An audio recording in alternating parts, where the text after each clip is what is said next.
style of comedy. Oh shit, $20 all the way over there. Chappelle's philosophy on stand-up. Yeah, where'd you go for $20? Can be summed up with one quote Will Smith said about advice Chappelle gave him. A few years ago, Will Smith was doing some sort of bucket list thing where he was doing everything from skydiving to stand-up, and when he did stand-up, he looked at Dave for advice. He said Dave told him this: when you're on stage, you don't always have to be funny, but you have to be interesting. You do have to be interesting. And that makes a lot of sense. It's kind of like a movie. When you watch a comedy movie, there's moments around the funny. Sometimes you even learn something. Like, for example, Adam Sandler did a movie called Click. It's about him as a busy family man who's always working. And he comes across a remote that literally lets him fast forward time. So he ends up okay, let's go downtown for a little bit. And there's some funny moments, but eventually he's old and he sees himself taking his parents and family for granted. Literally ignores his old dad. What movie is that? That's that movie with it's called Remote or some shit like that. Literally cried and decided to show more appreciation to their parents. It's amazing how this is the email coming off of sucking a dick to save your mother's life. With this movie that was supposed to be a comedy, that is how Chappelle does his comedy. It's funny, but you might end up learning something. It's genius. By the way, how come you haven't done an interview on Hot Ones? It's a great interview show where you eat hotter and hotter wings as you get interviewed. And the host, Sean Evans, is one of the best interviewers ever. I'm sure he'd like to have you on. No, he wouldn't. And you'd get a lot of exposure there, too similar to Vlad.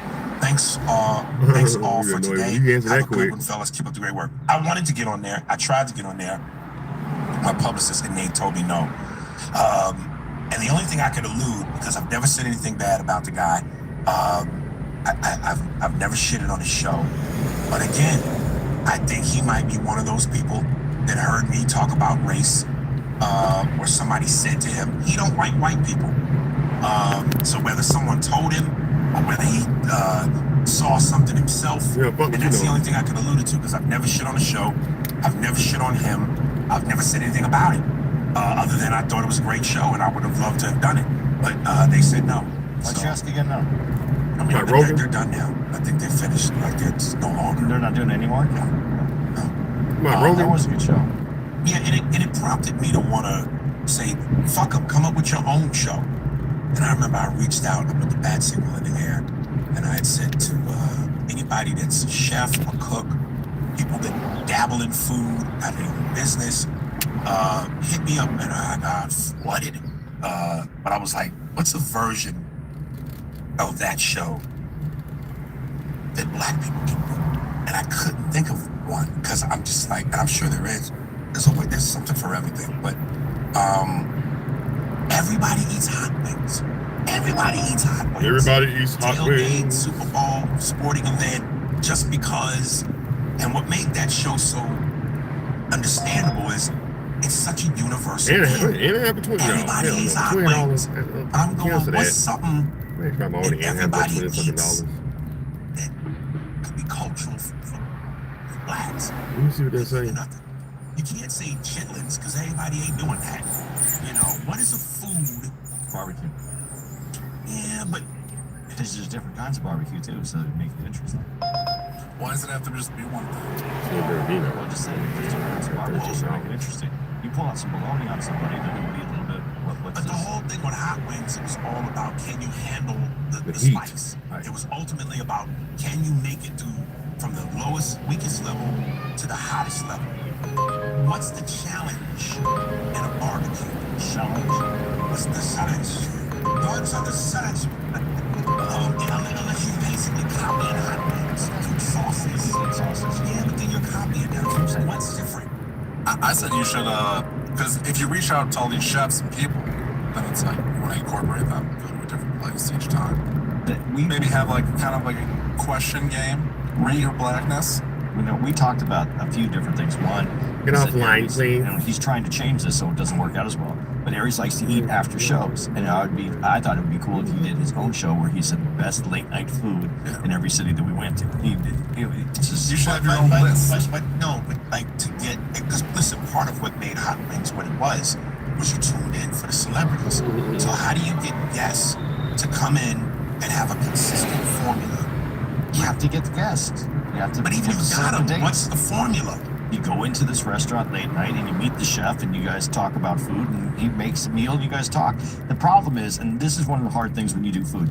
I tried to do a podcast. I did it a few times. Yeah, food And podcast. What we were trying to do is have at a breakfast tour because I thought breakfast is the most honest time we are. Earlier in the morning, the best thing we could have done is when you take a comedian to press. I think that's when we're the most honest. But I didn't want to ruin that because they're honest because they're tired. But if they know it's going to be filmed, that's going to change. But breakfast is a cool Or place. maybe not. Yeah, maybe not. But breakfast is a cool place where you're interactive, you're talking. The problem is it's too loud. The thing that was great about the wings is that you don't need silverware. And I know that sounds small, but you don't make noise. You make noise when you're using plates, silverware. That's the way that it's shot. Yeah, it's just there's not a whole restaurant going on. But just to have that, you can eat. I notice in not the make evening I much get more of noise. an audience There's at not a lot of nighttime work. than I do in the You know, you daytime. eat a burger and not make much noise, but you don't. The pieces that Daytime, I don't get no audience on stream. You know what I could kind of see? Classics. You know what I could kind of see? And it wasn't Anthony Bourdain, but there was some other guy on the Food Network, a fat dude, where his whole thing was eating shit that's just not normal. Like buffalo balls, testicles, and shit like that. That I could kind of see where you get celebrities to go from the most tamest of shit to the most wildest of shit and see if they can stomach it. You could find out some of their culture, where they came from, like their heritage, and try to incorporate old menu items from that people don't eat today. Like you just said, Rocky Mountain oysters are the bull balls. Or haggis. Something which that's stomach, right? That's the lining of forget the animal, of a sheep or something. Yeah. Their stomach. Yeah. Use the tripe. That's the stomach lining. You know who would eat all of that shit with no problem? Oak Cliff Texas. Rhinoceros nuts. Put some salt on it, Andy. Well, but there's like I think it was Peru that Anthony Bourdain went to, and they eat a lot of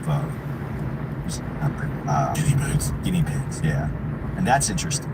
So if you got a guest on, they had the heritage from Peru, served guinea pigs. What's the organ on the body where you don't need two of them? You can survive off of one. Kidney? Is that what it is? Yeah.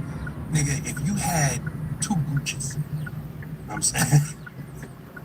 And you only needed one gooch to survive. And you got one of your gooches. And if you don't know, folks, the gooch is the piece of skin between the asshole and the ball. Also known as the taint. The taint. And you fried that up. And you said, Oak Cliff, Texas, here's Andy's fried gooch. He would go, Andy. Just put a little salt on that motherfucker. I think he'd ask for seconds. It's only so much gooch on a person. Mark, go ahead. Oh, we didn't name that. Yo, Aries, Spears, and Mark. 75. It was Joe from Cali again. I'm over here listening to you guys talking about the Bad Bunch halftime show. And when you asked Andy what is white culture, he fumbled, man. I'll tell you. You know what white people culture is? What? It's Kirkland brand Costco. It's those cargo shorts and having your dogs out in flip-flops and shit. That's white culture. Mayonnaise, fucking cannibalism, Jeffrey Dahmer, that's their culture. If you think about it, the coolest white dude that they had was Justin Timberlake. But that motherfucker had I thought he was gonna say James Dean. He probably young. He probably know who James Dean that was is. Hulk Hogan. See, white people have always had a great white hope. Always. Hulk Hogan was that for a long time for that era. You know who that is for now? For young white men? What's his name? The guy who fought Mike Tyson. Jake Paul. That's his name, Jake Paul? That is a fucking fraud. The reason why I don't want to get conspiratorial, but the reason why he's so relevant is because he's a new great white hope. So who they put him up against? Mike Tyson. Oh, look at this young bull taking down a great black legend. That shit was fraudulent up. Anyway, I love you guys. Yeah. They was trying to make him. It really was used to try to boost Jake Paul up. Man, make up your mind, bro. Come on, bro. Love you guys. It was used to try to Okay, Jake. two things. Yeah. First of all, Justin Timberlake was one of the white boys, again, that started out with some nigga shit. Right. Just like Post Malone and Jelly Roll and Kid Rock. Yeah, he rocked the cornrows, but there was an era when he left the NSYNC. He was with NSYNC, right? When he left NSYNC, NSYNC, because they ain't the Backstreet Boys. When he left NSYNC and went solo, started fucking with Pharrell. Yeah. There was a moment where he was on some nigga vibes. Yeah. So that's that. Secondly, no, Jake Paul. Yeah, he fought a legend, but he didn't fight a legend when Mike was truly in his prime. I'm gonna tell you, the white boy boxer that was on the way. A lot of people even said he was the white Mike Tyson, Tommy the Gun Morrison. Tommy, and he eventually died of AIDS, but Tommy was like Mike in a sense. He also came out with black trunks and black shoes, maybe some socks, but he could hit. Tommy was a hitter, and he knocked motherfuckers loose. Tommy was a beast until he ran up against Ray Mercer, which still is a knockout so brutal. Ray Mercer should have got jail time, and the ref should have went to jail for not stopping that shit. But Tommy Morrison was that dude. I just have to make a few comments on what he said. One, he said Jake Paul. Jake has made this whole image up, and the reason he fought Tyson wasn't because they were looking for the great white. Everybody knew that was not. Yeah, it was for the money. Yeah. So that wasn't for the. Yeah. So I don't know where you're going with that. But I want to talk about what you finished. You said sometimes you're Mexican, sometimes you're Jewish. That's what I am, dude. I don't understand how you don't understand. That's exactly He's what half and half. What do you want me to do about it? You want me to disown one of them? I mean, can you really claim Mexican though? Yeah. I grew up in a Mexican household, man. That's my mom. That's my whole family. That's what I lived in. Did you know? Yeah. But you do identify closer to white than Mexican, though. Do you speak Spanish? No, I don't. I think that's cute because you did it. Selena, that was this very popular singer. She doesn't speak Spanish either, right? Oh, that was my bar. I was like, just No, she can speak Spanish. I'm just saying, you don't understand the culture because Mexican Americans that live in this country. If you go to California, not a lot of Spanish being spoke out there. So you don't understand the culture. So now, how many Jews speak Hebrew?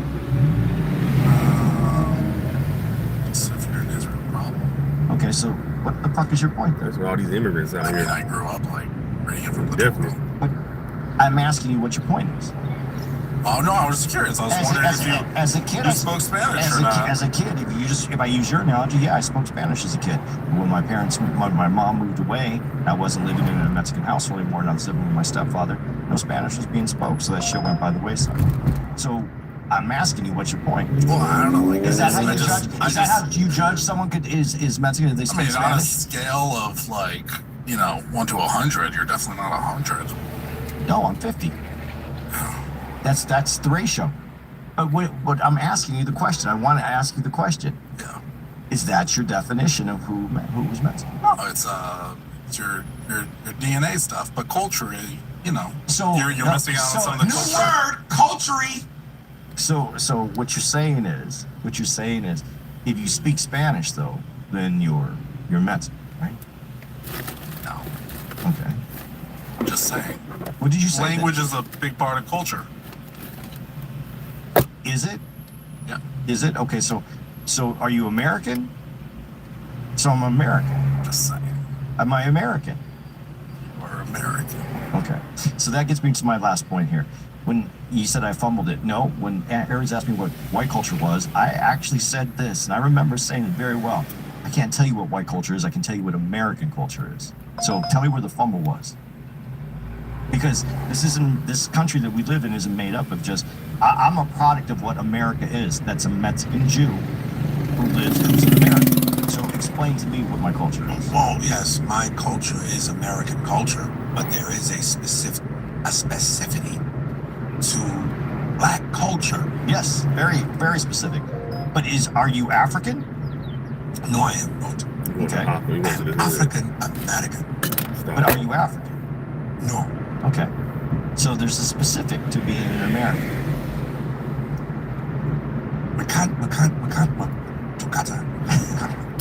Oh, dude, come on, man. My brother was under the assumption that you guys wanted to do business. But no disrespect. But it won't work. We can't work with some homeless motherfucker. What is hot as shit. Black American, cotton picker. So, That's Wesley Snipes, Sugar Hill. so this is all I'm asking though. When he says that, it's very funny to me. When he says it, or No, when no, the dude said when the it? dude said it. Oh, yeah. Hey, Stu, you're rent Stu, motherfucker. Kenneth Ois, Miami and HR. Yeah, in the morning I'm getting I'm going to the airport. Fuck this girl, man. I'm not gonna be laying in the bed with her laying up Thank you all for day. bringing the room together I'm in getting up racial and going harmony. for money. Ebony, She wanna leave, she can leave. Ivory. I made a commitment to you and I'm sticking to it. Make sure that my personal HR file cabinet grows by the day. In your honor, I want to fuck a white bitch on top of the HR desk with a bunch of butch white lesbians with blue dyed hair outside banging on the door in protest. I recall from a previous episode, you haven't slept with a white woman in a few decades, but she does have a black counterpart if you want to hook up highball. I don't know what he's talking about. And I'm not saying, I mean, I'm sure I sex, I don't know. But yeah, fuck the white bitch. We say a lot of things though when we're on stage. You know what would be dope? If you had a cupboard that you specifically kept midget women in. So if you want to fuck a midget bitch, you just open your cupboard, take her out, bang her, put her back. Like she's a ketchup bottle. You know, when you said that though, and then you said black and white and Yes. racial harmony. Yes. Dude, there's a scene from Mel Brooks in that Okay, last this guy doc we here, what talked is he about fucking finna do? yesterday. Just And it Shit. said filmed in black and white, and then he Just goes, like "No he just got disrespect," or over something here, like that. driving a car on the That's fucking what we should American put in streets. this. Shit. oh, that clip? That saying where it's Mel Brooks going, filmed in black and white. I didn't get that. No disrespect. Black and the joke was that it's black and it's white, but it's no disrespect to either one. It's black and white. I just thought that was kind of funny. I love Mel Brooks, man. Yeah, I like him too. I don't know that I love him enough to want to have that at the clip, but it's So we'll move on. yeah. Whose turn is it? I was asked this. It's Mark's turn. Mark's turn. Yo, it's Jimmy from Arkansas. I listen to the podcast today. I do tend to speak fast. I'm always fast. I do have a southern twang.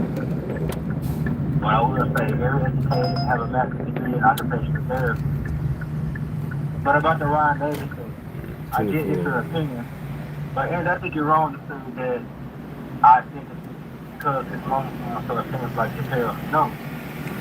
What it is that he has watched Chappelle have some particular mannerism. Areas you've done it too, where you do a little thing that Chappelle does. You also said before, this is why you don't watch other comedians, because you do tend to pick up some of their habits, some of the little things that they do. I think black people were listening to comedy before Def Jam. They quick hit, like y'all always say. A lot of black comedians told stories. I think Red Fox has stories, even though he hasn't one long, he has stories. This shit ain't getting no I views. mean, Anyway, shit. Am I you even know what I on? mean? So, yeah.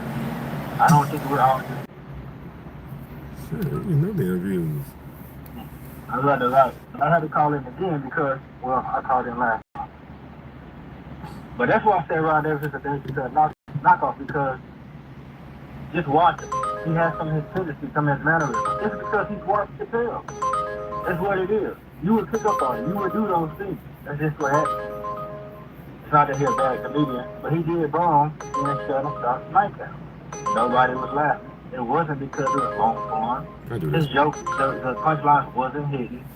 I get the setups and all that. I love long form. I write all the time. But that doesn't mean all black people, black culture. Cause I don't know why Andy keeps speaking on black people, black culture.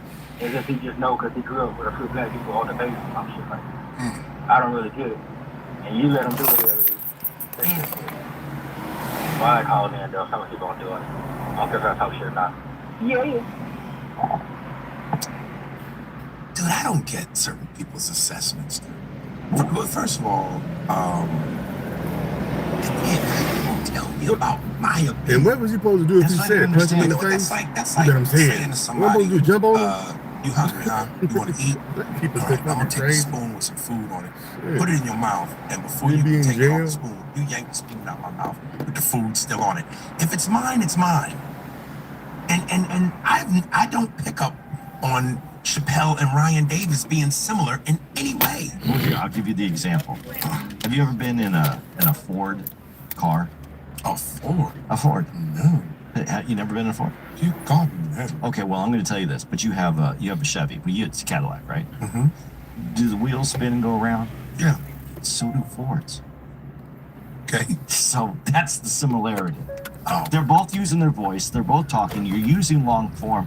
Yeah, you might pick up some things, but it's called conversation. I can't have a conversation and not. I use the same language. Right. So isn't there going to be some similarities in Yeah, that? this delivery real quick. I never seen him take any mannerisms It's a bad or stream. any cadence It's from another one. Shit. Chappelle. And it's very hard not to, because Chappelle is